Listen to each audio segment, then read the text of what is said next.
So we're going to do some welcome introductions, which we just did. But now we're going to have each of the speakers introduce themselves with presentations that they prepared to tell you a little bit about their journey. And then we will open it up for Q&A. So we have some questions prepared. We'll ask the questions that you have.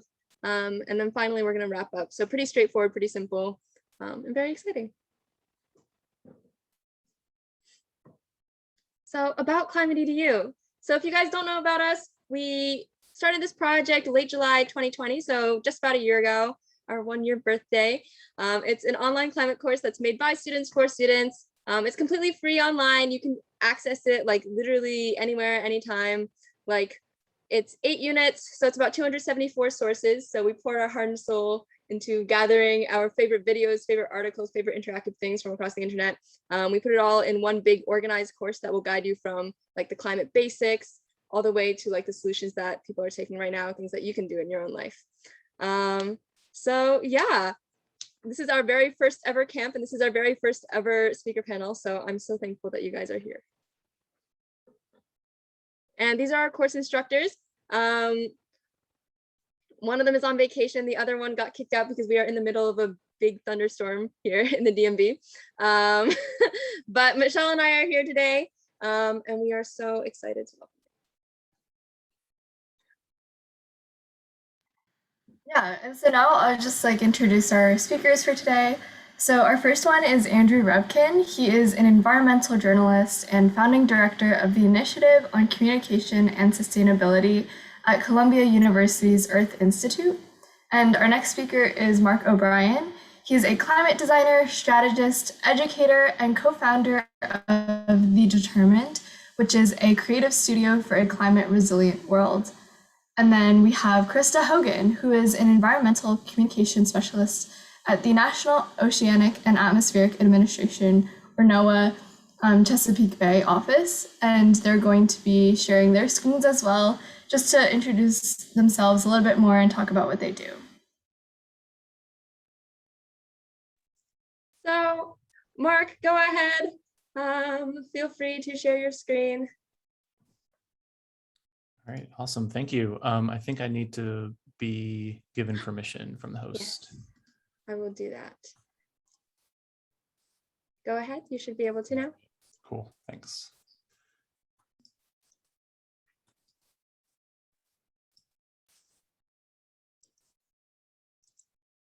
Okay, I'm gonna ask the typical question. Do you all see a blank screen, black screen? Yes, okay, good. All righty, let's dive in. Here we go.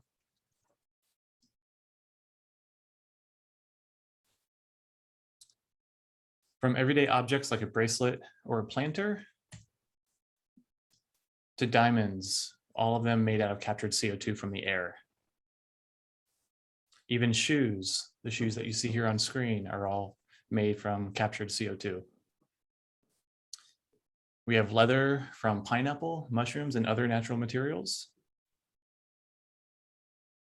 Fabrics being made out of 100% post-consumer recycled plastic water bottles. Even shoes being made out of oceanic plastic waste. Fungus and yeast-based bioplastics creating even more everyday objects. Items normally made of plastic or wood now being made out of flax grass.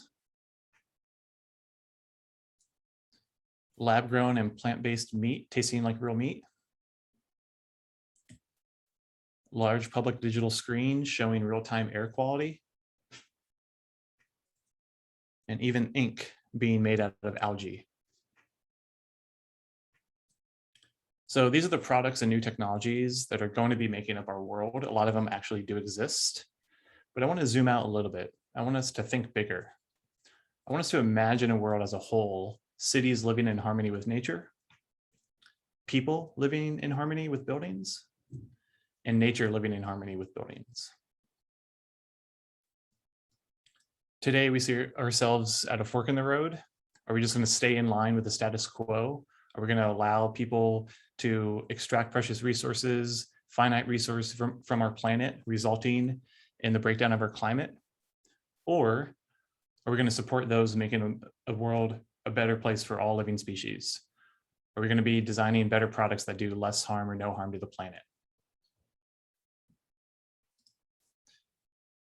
Unfortunately, design has contributed negatively in creating our climate crisis, but we can flip that around and focus our design products and services in a way that contributes positively in solving our climate crisis. Much of what I just showed just now are the results of ingenious solutions from a lot of creative people, designers using their skills towards creating a better world for all. And as designers, we need to reconsider how we design, what we put out there in the world, and where we spend our energy. Designers having a tremendous responsibility to zoom out, consider our impact, the things that we make, and the waste that we produce. Yes, we know our world is heating up. We have scientists and researchers on the front lines addressing our climate crisis, doing the hard work. Too often, though, their message comes out muddled, failing to convince people to change behavior or policies quickly enough to make an impact. And this is where designers come in. Designers are a special group. We use creativity to solve complex problems. We have the ability to visualize ideas. We can help create important messages, and we can design interactions that encourage others to take action. And this is what we do with our clients. So I run a creative studio called The Determined. We've been around for about 5 years or so. We are a design strategy and creative consulting studio for a climate resilient world. We work only with organizations tackling our climate crisis. We work in the carbon removal space, regenerative agriculture, oceans, to name a few. We worked with nonprofits, climate startups, foundations, solo entrepreneurs. And if I had to explain what we do to my 15-year-old niece, who might be in the audience, we make climate-focused projects look good, sound awesome, be seen, and get the support that they need. And this is where climate designers come in. So Climate Designers was launched in October 2019 by me and my business partner through the studio, through The Determined. So this is a project without a client. This is a project from us. So think of it as a side project. And since October 2019, we are now a global community of designers from all walks of life, committed in learning how we can address our climate breakdown in the work that we do. So Climate Designers, as it is right now, is a hub for designers and creative professionals from all industries committed to using our creative skills for climate action. And so what exactly is a climate designer? We have a very broad definition. We just feel like it's any person in the creative space using their talents to take climate action. So graphic design, fashion design, illustration, industrial design, design research, anyone in the creative space wanting to channel their talents to take on our climate crisis. And our mission is twofold: to encourage and empower designers to use their creative talents for climate action, and to inspire, motivate, and graduate climate designers by providing climate-focused resources for design educators. And I'll get into that in a little bit.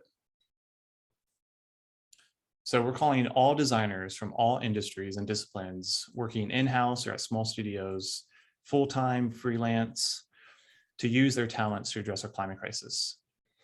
And so since we launched just shy of 2 years ago, we've done a tremendous amount of work providing a community and resources and events and avenues for creatives to do something. And so one of the early on questions that we got when we launched was, okay, the idea of climate designers sounds great and all, but how do I actually start? And so we actually worked with one of our community members to put together a Get Started guide. And so this is a really great introduction to take that first step as a creative individual to learn how you can start your journey in becoming a climate designer. And it's free. You can go to climatedesigners.org/get-started to download the guide. And we also recognize that there's a lot of other people around the world that are taking climate action, a lot of other designers, right? And so we have a featured profile section on the website highlighting the amazing work from our members.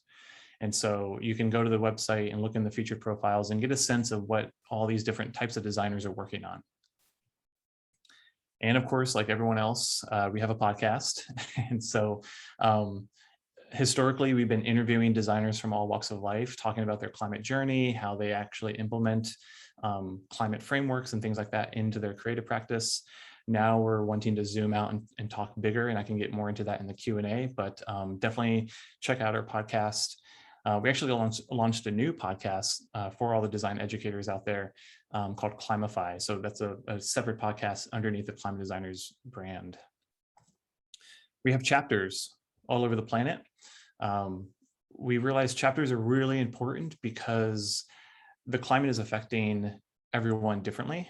It's going to be affecting people in LA different than people in the DC metro area versus people in Brazil, India, the UK. And so we feel like having more localized chapters is a great way so the creative community can come together and figure out how they can address climate within their city, town, or region. We have an online community of just under 2,000 people. Again, designers from all walks of life, new young designers to seasoned professionals. The website is kind of a mix between Facebook and Slack. And so it's an opportunity for us to share resources, connect with one another, post events, things like that. It's very active. I'm really proud of it. And I also teach part-time at a design school. I teach at California College of the Arts here in San Francisco.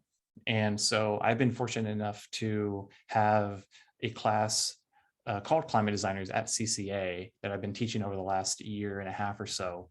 And so it is amazing to bring what I do as a professional into my academic world. And we have this big vision of graduating climate designers so that people can, actually get a degree in this. And actually we're working on a minor and a certification at a large state school somewhere in the US. I can't say where just yet because it's not greenlit, but it's all signs point to a minor and a certification in climate design. And so if you're really interested in learning more about that, I can talk a little bit about that in the Q&A, but that will be a huge, tremendous step forward in really bringing to life this idea of being a climate designer. So with everything going on in the world right now, we might feel helpless. This whole doom and gloom narrative just doesn't work anymore. And part of that helplessness, part of that anxiety comes from how we are talking about the climate crisis. And this whole doom and gloom doesn't get anyone out of the bed. It doesn't excite people. It doesn't motivate people to actually take action. And so my business partner, and a ton of our members in our community, we subscribe to the narrative of doom and gloom. We really do feel like we need a new narrative when it comes to climate. There's so much focus on the doom and gloom. Obviously, Vivian, you brought up the IPCC report. I've gotten a handful of emails from friends and colleagues and family asking me, oh my God, this is bad news. What do? I feel helpless. We need to change that narrative. Yes, let's recognize the fact that things are not looking great, but let's turn that crisis into an opportunity. So imagine all the new products and services that will be created because of this, right? Some of those you already saw in the start of the presentation, but imagine all the new jobs, all the new economies, the benefits of taking action, right? Healthier air, healthier food. So there's all these different benefits that can come because of this. So if we can flip that narrative around and focus on what we can produce with this, I think we can get a lot more people involved. And speaking of, we're already seeing this with the youth movement, right? It's been amazing. And Vivian, you mentioned the previous IPCC reports. It was back in 2018 when the latest one came out. And because of that report coming out, it sparked a huge wave of youth movements. And so many young people are pissed off. We know this, all right? But they're actually doing something about it. They're educating themselves, they're talking about climate with their friends and family, they're actually demanding change, which is amazing. So more of that, right? And so how can we, as the adults in the room, how can we support those those younger climate activists? So as I wrap up, I will also want us to zoom out even more, all right? And again, I mentioned this a little bit as, looking at this as an opportunity, right? So what if all of this is a gift to us? What if this climate crisis is an opportunity for us to wake up and reevaluate our existence as a human species on this planet? What if we embrace this crisis as a way to rewrite the human narrative?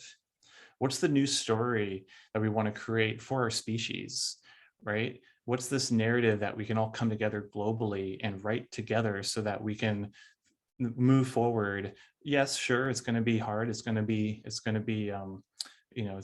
challenging at times, but I really do feel like if we come together to write that narrative, everyone has the same kind of anthem, in the back of their mind, trying to move forward through the challenges. And then also what tools are available now and even in the future that can help us shape our future. Obviously, we've seen the benefits of social media galvanizing people together. We're seeing a lot of these, in my world, a lot of design tools being democratized and becoming more available and accessible to people. So I'm really excited about taking this on, and I'm really excited about viewing this more as an opportunity to write a new narrative and have people come together to actually take effective climate action. So I'm ready to go. I don't know about you, but if you're interested in the creative space, a designer, whether it's fashion, graphic, industrial, whatever, please, reach out, head to climatedesigners.org. I encourage you all to look into this, join our community, and emails down below. And again, I just want to appreciate the invitation, Vivian and the rest of the team. I'm really excited to have the Q&A. So thank you. Thank you so much. That was amazing. Let me put this on gallery view. But I hope you guys enjoyed this presentation. I loved it. It's so aesthetic. Like, you can just tell that he's a designer. And it was also very inspiring. But now we're gonna hear from Krysta. So I'm gonna spotlight you, and feel free to share your screen.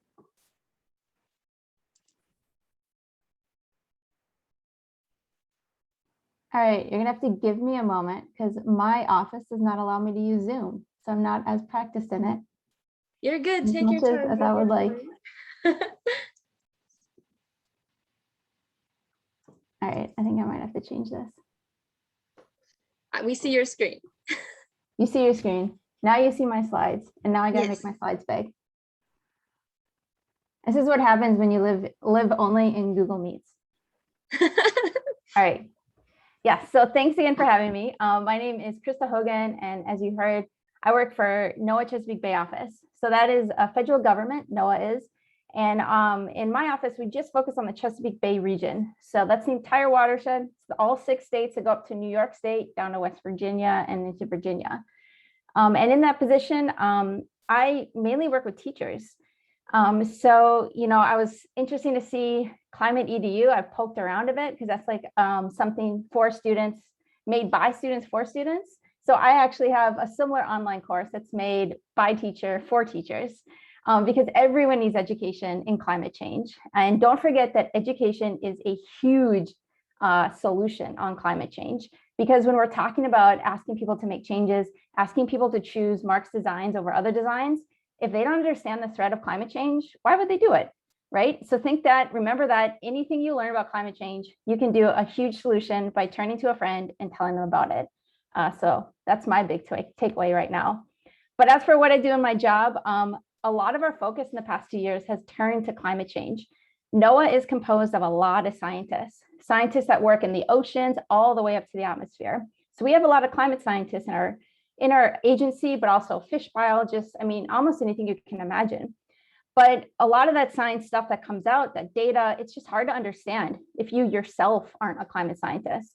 So I kind of work in the in-between space. So I go to my coworkers that are scientists. I ask them, tell me what you know, tell me your data. And then I work with my colleagues to make those complex topics more understandable. And then we take that to teachers that are teaching kindergarten to 12th grade, also a lot of what we call non-formal educators who tend to be working at nature centers, environmental educators, and we just help them understand it so then they can teach it and then they can take it and make it understandable for their students. So it's kind of like a multi-step process. We have the scientists, we help the teachers understand it, and the teacher's like, okay, well, how can I teach this to my second graders or my AP biology students? So I'm kind of that go-between space. And I'll get a little bit more into what we do specifically on climate change, but I was told to talk about like how I got here. And so during this time, I was kind of reflecting on what would I have liked to have known in high school on choosing my career path.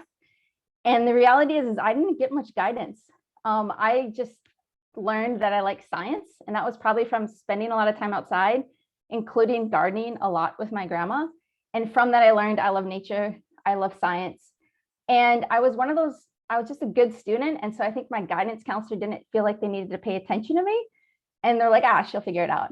And so I was like, okay, I love science. What are careers in science? I had no scientists in my life. And so I thought doctor or high school biology teacher. And at the time, doctor sounded better. So I applied to a college in Minnesota because it had a good pre-med program. But I will tell you, in the first semester, I learned, oh my gosh, there are so many things you can do in science beyond medicine and teaching biology. And so I immediately dropped my pre-med and I just focused on biology and chemistry. So that's something I want you to maybe remember from what I'm talking about, is have a plan, and your plan should be, what am I interested in? What am I passionate about? In my case, it was science, but be prepared to change that plan at any moment, because the more you dig into science or whatever your passion is, the more you're going to understand like how many more possibilities out there are. And don't just be like, well, I started pre-med, I got to finish it, but be like, oh, there's other cool things that are cooler. And so I'm going to go do that. So just remember that as you go down your career path. And the other thing I would say to take away, if you go to college or any other thing you do after high school, is make a solid relationship with someone. In my case, like I got 2 solid relationships with professors. I let them get to know me. I told them my interests. I said, I'm a hard worker. I'm game for anything. And they helped me set up with 2 research programs in the summer. So I got to spend one summer doing bird research in northern Minnesota. And then another summer I was down in Kansas studying the impacts of prairie fires on trees. And from that experience, I was like, okay, research is cool. Now I know what research is. Also, I love plants. That was just a reminder. And so after school, I went on to get a graduate degree in plant biology.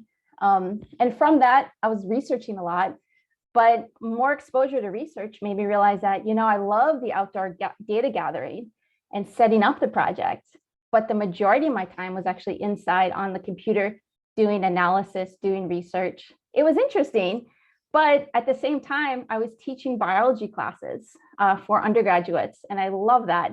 And I realized, okay, I love that a little more. So then I kind of abandoned the research, finished my master's, and then kind of went to the next step. And this is a random little side venture, which is another thing you should remember. If you have a cool opportunity, just do it, right? Even if you think like it's not really in line with my career path, will it really help my resume? The answer is yes, it will help your resume. So I had a chance to work for a senator in DC. It was not related to plant biology or teaching science, but it was just a cool opportunity. And at first I was hesitant. I'm like, is this going to help me? And yeah, it doesn't give me teaching experience, but even now, 10 years later, I am still using the skills I learned while working for the senator in my job, even though I'm not doing politics. So every experience, even if it is a little jaunts off to the side, will help you ultimately, even if it's just building skills or like increasing your network of people. So make sure you keep that in mind. But after he retired, I finally went back to teaching. I got a job where I live now in Easton, Maryland, at a place called Pickering Creek Audubon Center. And so most of my time was spent teaching 3-year-olds all the way up to 12th graders, but also, teaching a lot of adults.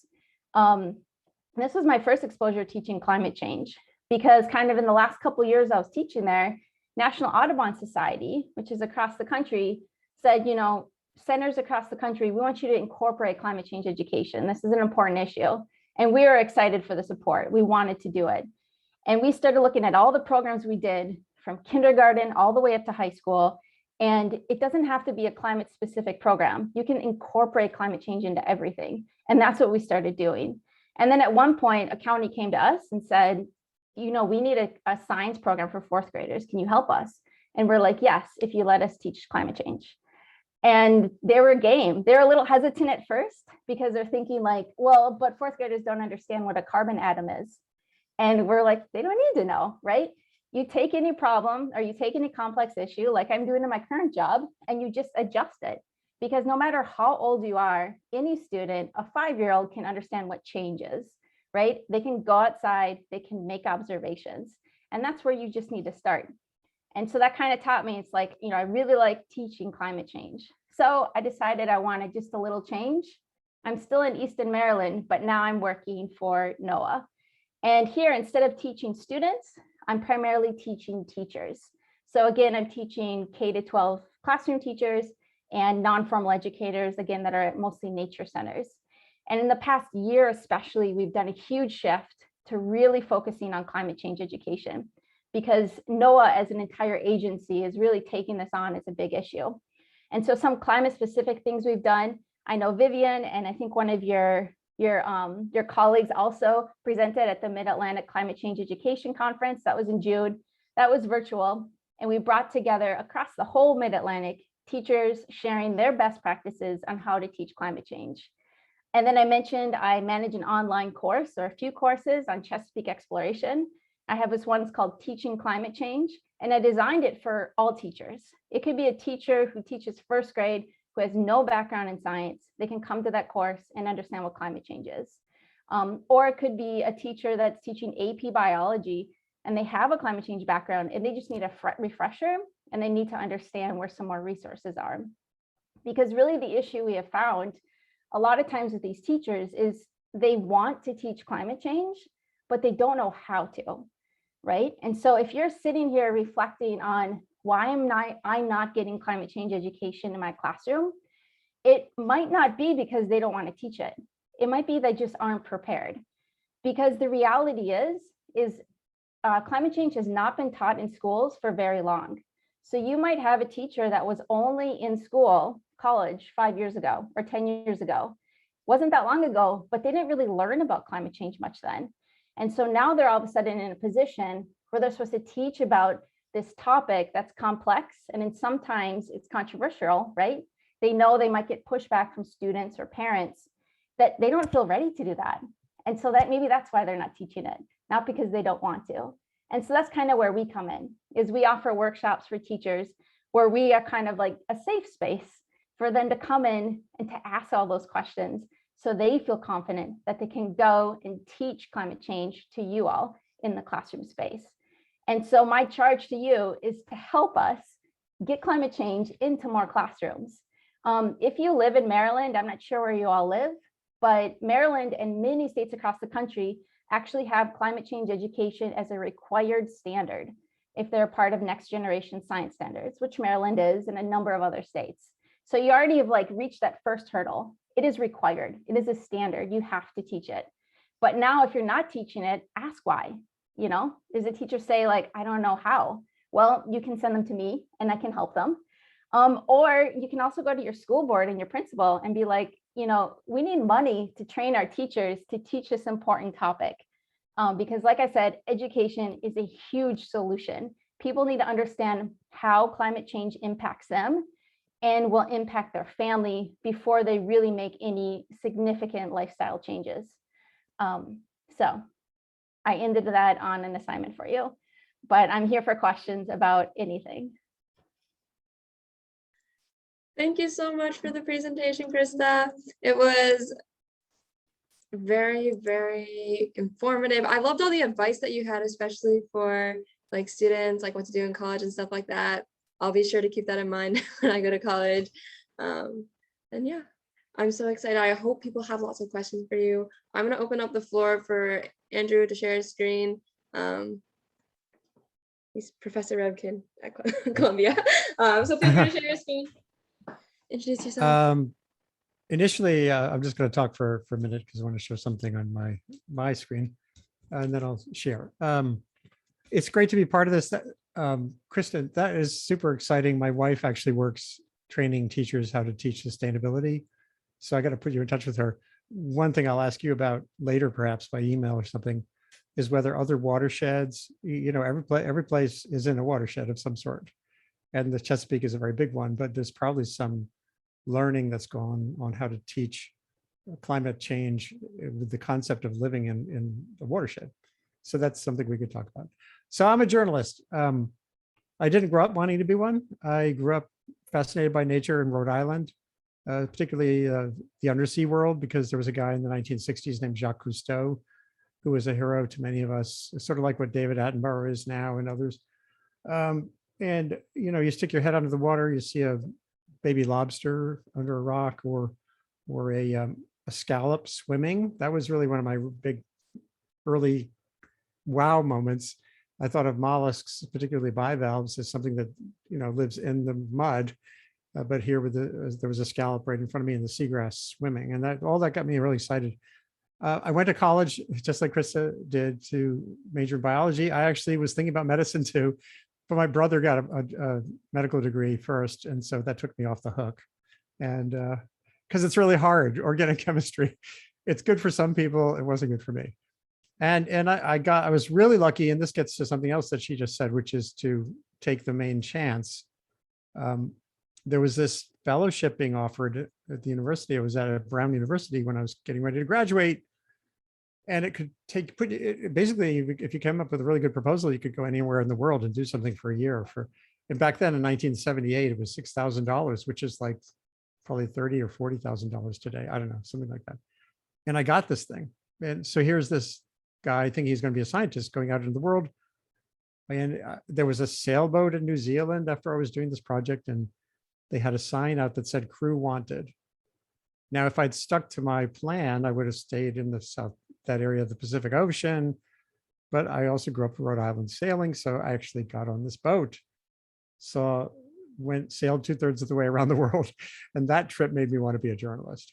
So, those it doesn't have to be a boat at a dock in New Zealand, but there'll be something you'll experience where that might divert you from what you think is your life course. And having that plasticity, flexibility, plasticity, adaptability are traits that will get you through this time we're all facing right now. So by 1988, I was a journalist. In the 80s, I became a science writer.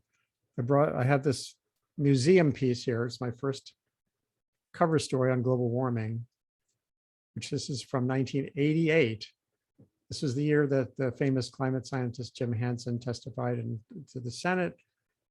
The IPCC, that big organization that just had their 6th assessment, they were founded this year, the year I started writing about climate change. So yeah, I'm an old guy, right? And I've been doing that ever since, in one way or another. And I still wake up every day looking for some way to do it marginally better, which I think illustrates something that's worth understanding when you're young and eager for the world to change. These are epic problems. They're as much about poverty. The vulnerability part of the climate problem is really about poverty and about marginalization. It's about poverty and prejudice. I just had on one of my webcasts a woman from Durban or South Africa who works with informal settlements, conveniently usually called slums. And guess where they are?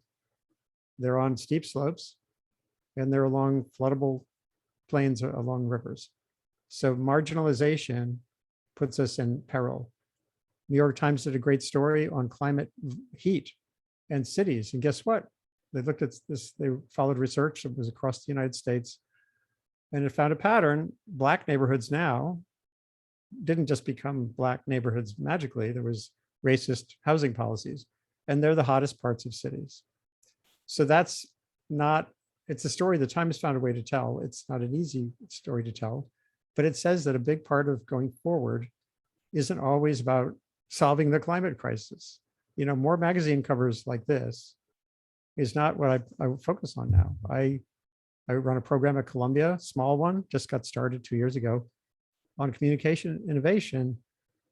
And most of the innovation is about conversation. It's not about writing a better story. Writing a better story is really important.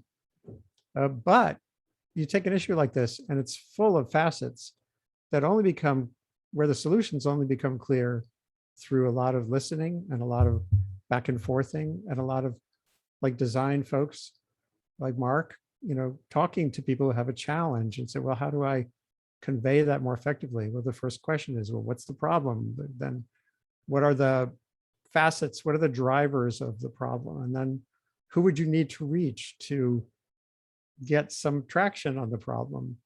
And it's not always this. Quite often it's the opposite. It's distributed capacity for communication and connectivity. So that's what excites me every day. 35 years of doing this, and I wake up every day excited by something I learned that day through the work I do. And I am going to show you very quickly the work I do now, because it's worth a little bit of a look. Let's see if I can get this right. Yeah, so at Columbia, within Columbia University is like 30,000 people. There's no campus right now, of course. Still, there are 10,000 people who are actually on campus, working in laboratories and the health center. But it's And it's so distributed. You've got the law school, you've got engineers, you've got the arts, Center for the Arts, and historically they don't talk to each other. And just think about what I was saying about the climate problem or the design stuff that Mark is working on. You got to get artists talking to scientists. Data is meaningless unless it connects with audiences in ways that audiences understand. And this gets to what Krysta was saying too. Teachers are constantly looking for ways to project ideas or engage students in active learning. And that comes through design. Designing a course, a tutorial, is just as much a design challenge as designing a magazine cover. And so part of what I do is just convene people across these gaps, across these boundaries. You can learn more at that sustcom.ei.columbia.edu link. And a lot of what I've been doing since the pandemic is connecting all of that with the wider world.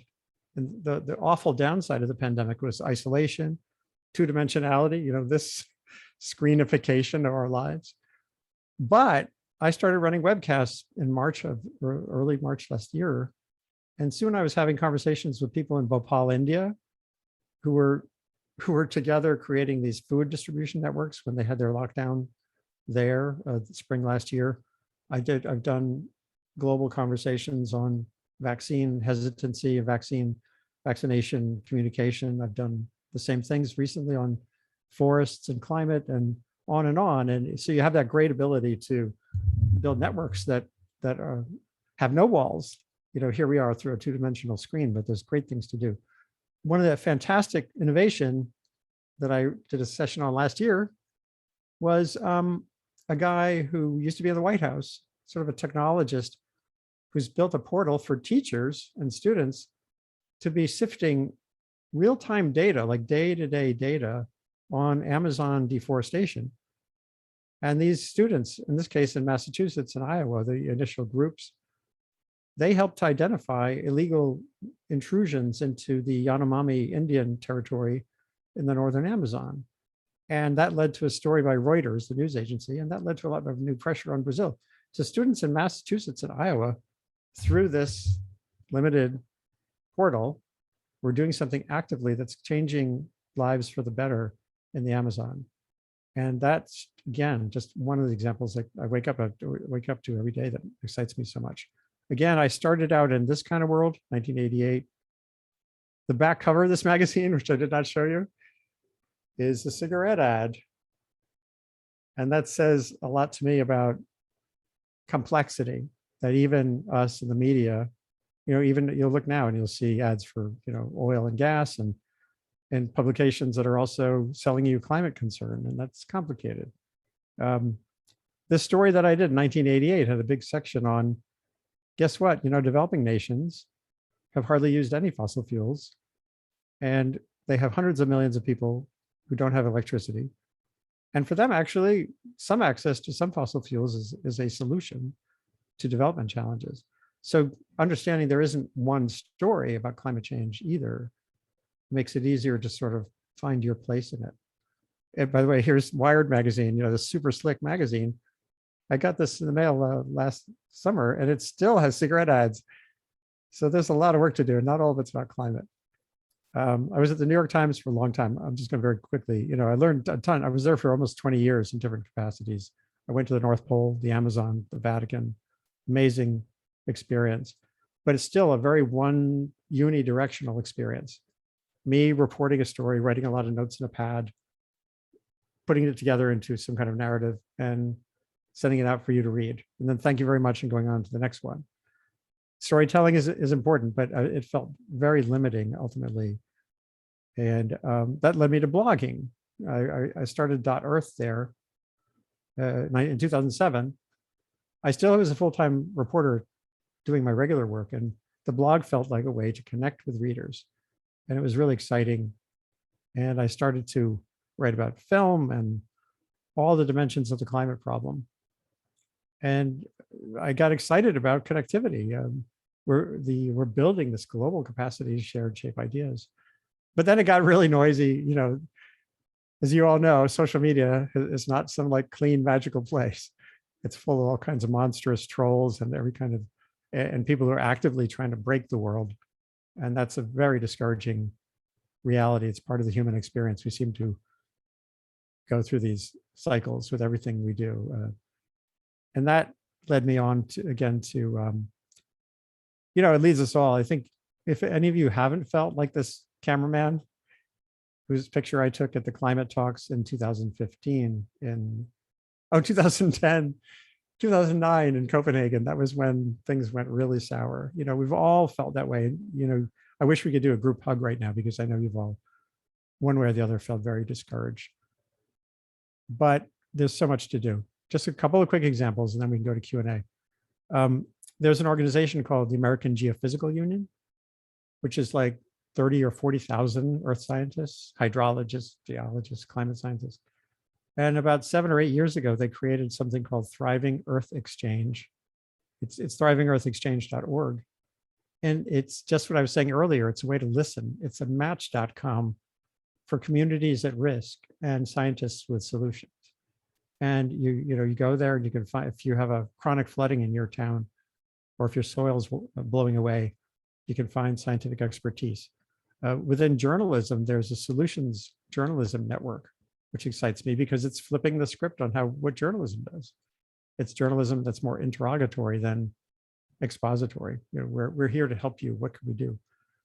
And there are scientists all over, including at Columbia, who are flipping the script on science, which is to sort of just pursue new knowledge and get your PhD and then get your tenured professorship and get your awards and then get to retire. And there's this 20 years ago, 2 scientists wrote about what they call mundane science, but they were making a joke, really. They're saying that it's science that matters in the world today. Another guy at Columbia, Adam Sobel, just wrote a piece. If you Google for usable science and the name Adam, S-O-B-E-L, you'll see this new, what I think of as very exciting movement in the science community to be meaningful today. And that's led him to focus more on adaptation science related to climate than to just doing more refinement of the models that we know and we knew 30 years ago. The basics are clear. And that's kind of like where I'm at right now. And I could show you some more stuff later, but I've moved to, I have an independent column at this new thing that Facebook is backing called bulletin.com. And I just posted a piece about it 2 hours ago. 2 pieces in the last 3 days on the climate talks. The climate report. So it's revkin.bulletin.com. It's just getting going. I've only done like 7 or 8 pieces. And by the way, climate is not the only issue on the agenda. There's a porpoise, the world's smallest and most endangered cetacean, member of the whale family. There's only 9 or 10 of them left in the whole world. And they're poised for some real problems in the next month or 2 as the fishing season gets going in the Baja. So that's just as important to me as climate change. So why don't we'll leave it there. There's much to discuss. I'm really excited by both Marc and Krysta, and also by climatEDU. Thank you. Thank you so much. Wow, that was a lot. I loved your presentation. It's so interesting with the stuff that you're doing with Columbia and your blog and the new one that you have. It's very sad about the porpoises. I didn't know that, but yeah, you guys should definitely check it out. So we are running a little bit late in time.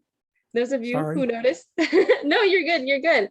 It was very valuable to hear everything that you guys had to say. But we do have about 8 minutes till 6. We're probably going to keep going for maybe like 15 or so minutes after that, unless if you guys have stuff after this that you need to leave for, especially our speakers too, if you guys have prior arrangements, feel free to get going at 6. But this is an open invitation. If anybody, we're going to ask 2 questions that we have prepared. And then if you guys have questions, feel free to drop them in the chat or unmute after. You get to answer that. Yay. So I think each speaker perhaps has addressed this to a different degree, some not at all. But I'm curious about what got you interested in pursuing climate science or climate design, any climate work as a career. What made you decide this is it. I'm gonna go do this. It's important to me. I can go first. I mean, I love the outdoors. I love camping, backpacking, trail running. I also have an uncontrollable desire to contribute something positive in the world. I've been told I'm really good at my job. And so just combining all of these personal and professional interests together, it's really allowed me to carve out my own path. And I'm not your typical designer. My resume shows that. I haven't really done the typical design route, but I've been fortunate enough to be able to, as I mentioned, combine all these interests and carve out a unique niche for myself. And I think that's really what we're seeing a lot in the creative space. People are wanting to go outside of the norm and really, flex not only their professional creative selves, but also bring their personal selves into their work. So, yeah. Thank you. Absolutely. Go ahead. I'll just say briefly, I think I kind of already explained where I came from and why I got sucked in. I mean, the thing about this, just briefly, climate is every story. So it's never boring and it's always urgent.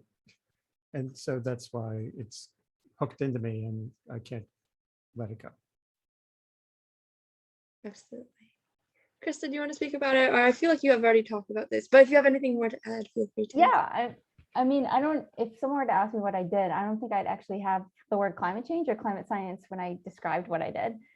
So I don't know if I ever actually made the decision. I mean, it's just, I'm a teacher and it's a topic that needs to be taught. It's a topic students were asking about. And so that's why I turned my attention to climate change. And it's also, we're supported by our agency. They want us to talk about climate change. So that's why we do it. And, I think it's important to remember that if you want to be involved in climate change in your job, you don't have to be a climate scientist, right? We already saw this from everyone on this panel. So you don't have to think about climate change has to be in my title. You can make climate change any aspect of your job, right? You could get into design and you're focused on climate positive solutions or architecture. Or you could get an electrical engineering degree and make sure that you're just focused on, solar panels and wind power and all of that. You could do any career that's out there, but just focus your energy on things that could be positive for the climate. So I think that's just something to remember. Thank you so much. And those are really all interesting answers. And our next question is, how early in our careers as students do you think we should at least start considering exploring a climate-related field? Early. Yeah, there are students at Columbia who started out when they were in, elementary, certainly high school. There's this guy up in the Adirondacks. Krysta may have run into him in some meetings. As a high school student, he was hired by his town in the Adirondacks, this rural part of New York, to help to do their climate assessment because he knew it all. He had already done the homework. And I think that says so much. There's no reason to wait.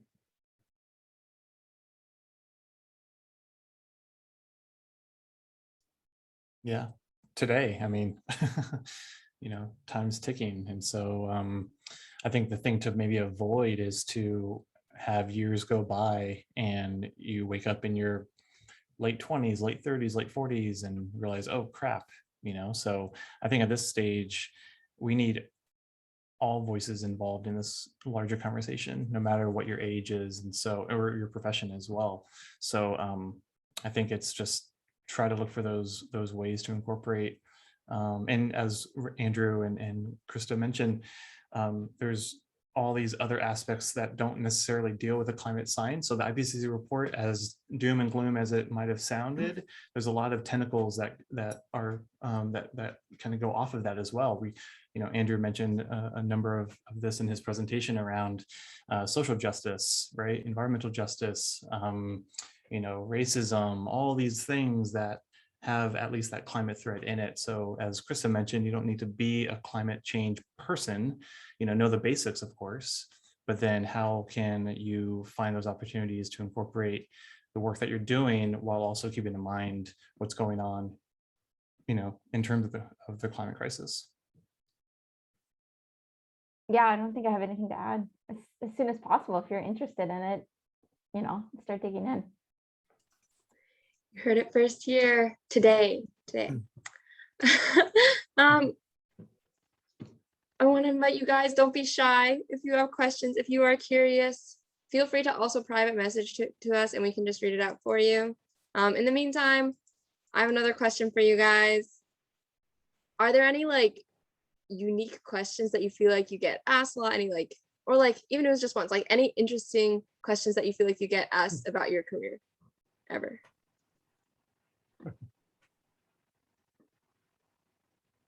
Well, one would be, what are your biggest mistakes?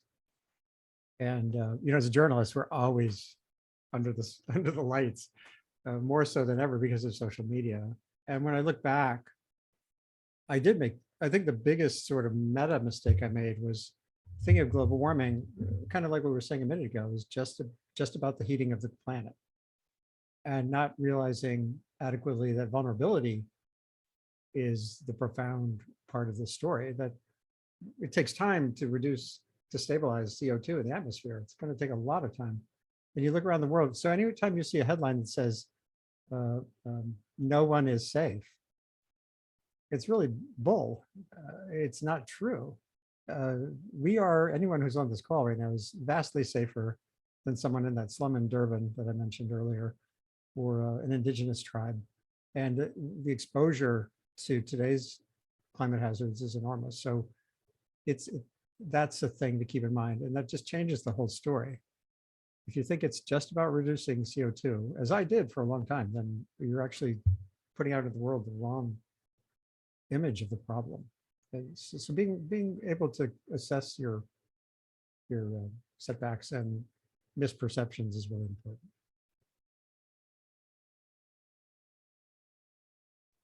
I'll say that I currently live in an area that is rural and tends to vote Republican. And I think a lot of people have ideas like, okay, you're going to get a lot of climate change skeptics in your area. And so when they learned, especially my last job, when I was like really embedded in the local school systems, like, how can you be teaching about climate change? Like, do you get a lot of pushback? And the reality is like, no. I would say the vast majority of people, you go to a community where you think you're going to get all these people that don't want to hear you, but they kind of cut you off. And they're like, yeah, I know about climate change because my yard is flooding. Tell me what to do. And I think that was something that I have to remind myself of, when I get into a new room and I'm like, okay, am I going to get any like tension here, or I'm going to get a lot of pushback from people? And the reality is the majority of the time I don't. Like, people, if they really think about it, they've already been impacted by climate change and they just want to know what to do. And they can't distill from all the doom and gloom and the articles that are out there what they can do, and they just want to be told. So don't let that scare you, I guess, expecting to get people that, just want to talk about how it's not real, because a lot of people, they just don't know what to do.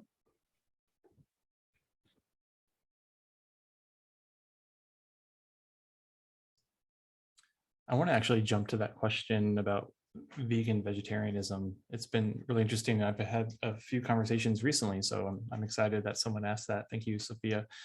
So I've been vegetarian since I was 18, so going on 20 plus years now, plant-based for the last year and a half. And it's been really interesting. I don't want to say there's listening to the debate. I don't know if it's a debate, but I think, yes, definitely plant-based diet is definitely a way to go. But with that, though, we still need to question where the plant-based items that you're consuming are coming from. So it doesn't necessarily mean just because you don't eat anything meat or dairy means that you're kind of off the hook. So we still need to question the things that we consume, what we buy, where we buy it from, the supply chain, the before, during, and after of all of that. And so I think it does have a big impact. If you look at Project Drawdown and their At least the first edition, the 100 solutions, I think it's in the top 10, I believe, a plant-based diet. But there's still lots of other factors that play a role in that. So do your due diligence.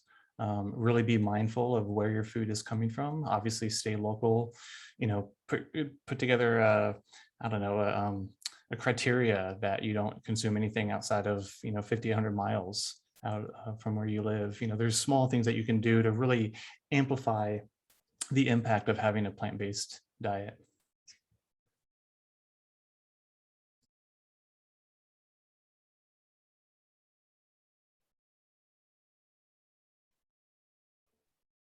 Absolutely. I think that's like a very valuable insight, and something that like people don't usually think about. But we have a lot of questions that are coming out inside of the direct message chat. So I'm gonna ask a couple of those, and then Jenny, I will ask you to unmute when we are ready. But somebody from the chat asks, how does one become more involved in climate activism and connect with more people passionate about climate activism?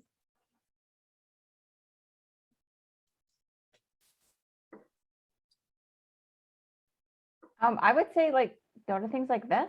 I mean, this is a great great place to network. Also, there's just so much activity on social media. And so it's finding those people that are spreading the messages you agree with and following them and seeing who's following them. Yeah, I'm just trying to think about like what I do even as an adult is just you find like-minded people, you just tend to find them. And then you just want to spread that network. And you can feed off of them, right? You want people around you with the same passion, and then your passion even grows and your network grows, and you can make change kind of more broadly. I don't know. That's like roundabout. I don't even know if I answered the question. Oh, I think you did. And yeah, sure. It's just literally, I had a co-professor when I was teaching at Pace University. We taught a communication, well, I taught a blogging course and I taught a film course, and her mantra was, social media only works if you're social. And I would say civil. I would add that to it. If people think of it mostly as output, just like I was saying about a newspaper is output, but we think of social media as just putting out, well, look what I did today, then that's very static and unidirectional, but it's all about engagement, finding people with common, and not just people who share your views, but people who maybe come from a different place, but share one thing with you, and that happens a lot in this arena. There are people who will never vote for Biden or Bernie, who are rabidly want to get off the grid and have solar on their houses, but not for particularly just completely different reasons. That abounds, but you have to have that sort of listen first approach to these things, and it's out there. I mean, I'll just add to that. This seems like a really lame answer, but just go on social, go on Google and just search, but be specific in your search, because as I mentioned in 2018, when the IPCC report came out, that was a kind of a watershed moment in sparking all of these organizations, movements, groups out there. So, I mean, it's so hard to answer that now because there's so many, and luckily a lot of them are very specific to either a region, a place, a skill, an interest. So, I mean, it sounds lame, but just Google it. I mean, it just really depends on what you're into, and I think that's a great first step too. So I teach a climate designers class at my design school, and I always start the semester asking, hey, what's your personal interest? And they come back, surfing, baking, music, dancing, whatever. And then I ask them the next question, how is the changing climate going to affect your personal interest? And then they start to do the research, because I feel like once they have that personal connection to that thing, they're going to be much more interested in doing that deeper dive, because it isn't affecting their personal lives. And so if you're into baking, music, hiking, surfing, whatever, start there, and then it'll just lead you to more and more groups and initiatives and resources. Like what Krysta was saying, it'll be a domino effect. And just briefly, I gotta go. I think I just put a message in the thing. I gotta clear the yardage and stuff because we're having an extremely serious hurricane. I mean, not a hurricane, thunderstorm. And no one told me that. Yeah, Thank you so I much. think like I one just of gotta our run. one of our facilitators like just got kicked out of the Zoom. So she can't even, because our power's out in some places over here. But oh my gosh. Okay. Well, we have another question from the chat for you guys. And it's, what do you think is the biggest thing that most people misunderstand about climate change? Ooh, how much time do we have? We're probably gonna try and, well, people can.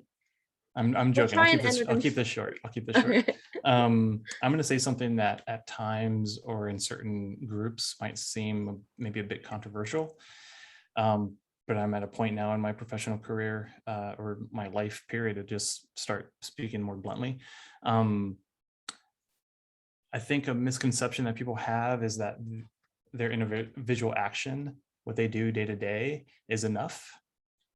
And I'm not saying that it is not important. I'm not saying that you should not consider your environmental footprint, but bringing your tote bag to the store, bringing your reusable water bottle to, with you everywhere, as important as that is, and if it's multiplied by millions and billions of people, amazing, that's awesome. But we really do need institutional and systemic change. I mean, absolutely, like we cannot move forward solely based on individual actions. So that's why it's so important to vote certain people in office. That's why it's so important to support certain companies.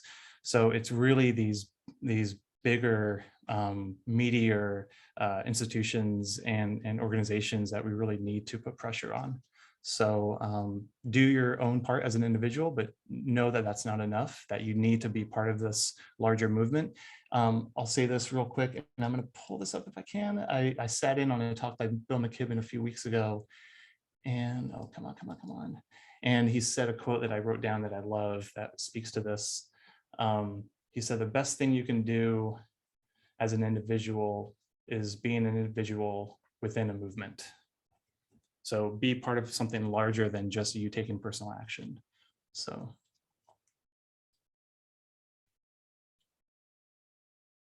I will say in the education space, that's something I see as well.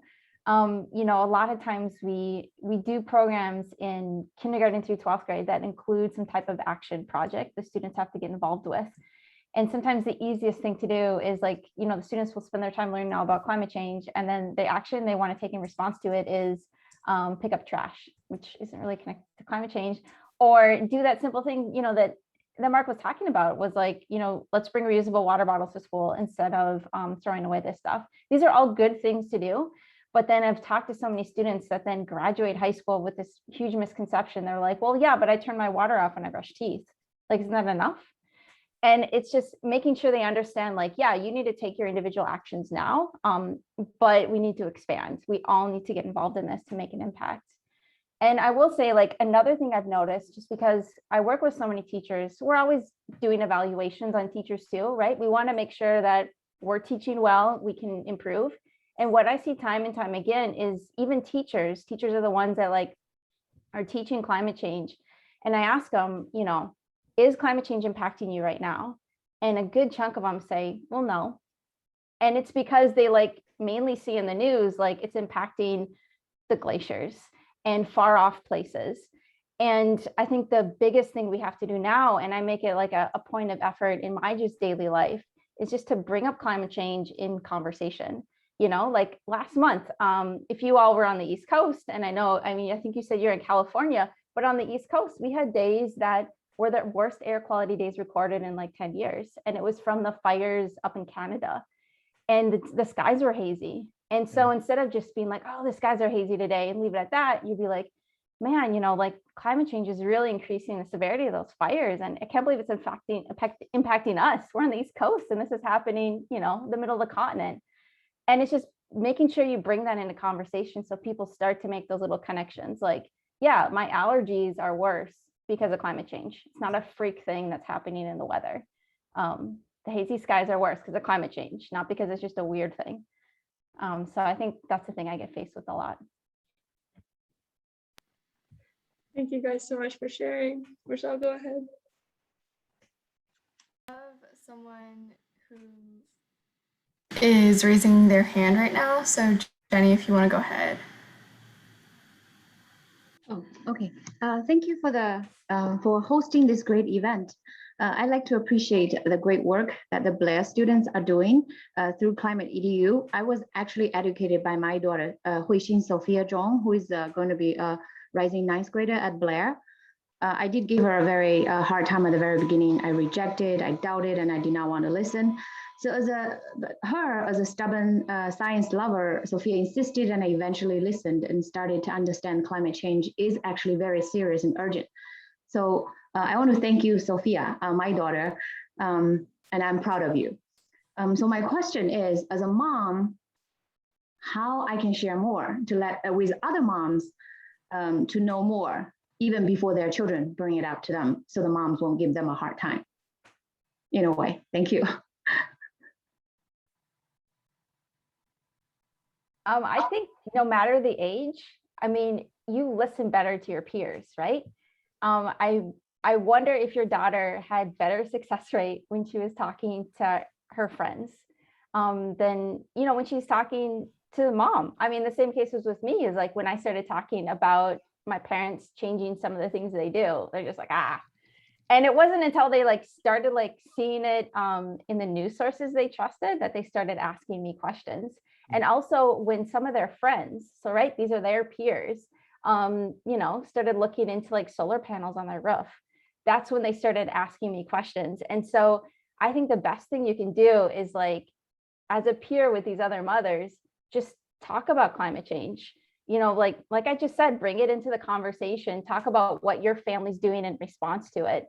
And they don't have to agree with you or even be interested in it, but they're still listening and they're being aware of the fact that, oh, this like mom is making this other action. So when the students come, when their kids come to them and start talking about it, they'll probably be more receptive.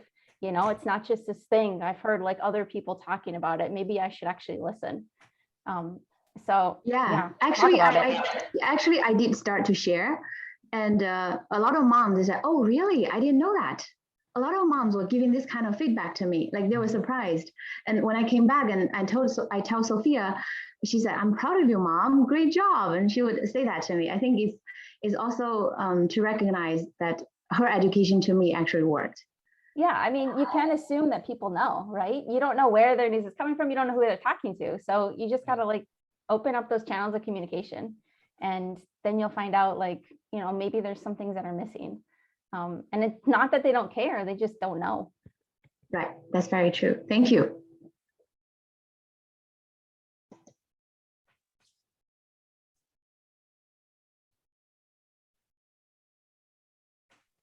Okay, well, thank you guys so much. Thank you, Jenny, for the question. I hope you guys enjoyed today's speaker panel. Thank you so much to the speakers for making time out of their precious days to join us today and share about their lives and their work.